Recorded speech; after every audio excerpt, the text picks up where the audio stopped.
આજના ડિજિટલ યુગમાં બાળકોમાં વધતી જતી હિંસક વૃત્તિ અંગે માનસિક રોગ નિષ્ણાતોએ ગંભીર ચેતવણી ઉચ્ચારી છે, જેમાં અતિશય સ્ક્રીન ટાઈમ, હિંસક ગેમ્સ અને ઓટીટી પ્લેટફોર્મ પરની બીભત્સ કન્ટેન્ટ મુખ્ય કારણો હોવાનું જણાવ્યું છે. સતત આક્રમક દ્રશ્યો જોવાથી બાળકોના માનસિક સ્વાસ્થ્ય પર માઠી અસર થાય છે, જેનાથી તેમનામાં ચિંતા, ડિપ્રેશન અને અસામાન્ય વર્તન વધે છે.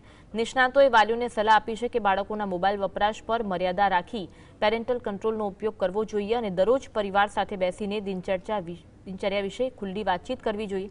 બાળકોમાં ભાવનાત્મક જોડાણ વધારવું અને હિંસક વર્તન દેખાય તો તાત્કાલિક મનોચિકિત્સકની મદદ લેવી એ ડિજિટલ યુગમાં સંતાનોનું ભવિષ્ય બચાવવા માટે અનિવાર્ય છે.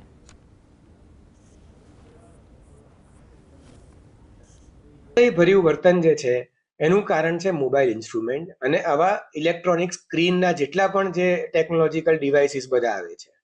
હું જાણું છું કે આ બધી જ વસ્તુઓ અભ્યાસ માટે જરૂરી છે, પણ વાત જ્યારે અભ્યાસ કરતા વધી જતી હોય છે, અભ્યાસ સિવાયના કલાકોમાં કે અભ્યાસ પછીના સમયોમાં પણ આ મોબાઈલના આજે સ્ક્રીનનો ઉપયોગ થતો હોય છે. એને હિસાબે ગેમિંગ, સોશિયલ મીડિયા અને જાત જાતની બધી વસ્તુઓ જે ઇન્ટરનેટના માધ્યમથી બાળકો શીખતા જાય છે, એને હિસાબે વધુ ને વધુ હિંસક અને અધીરા બનતા ગયા છે.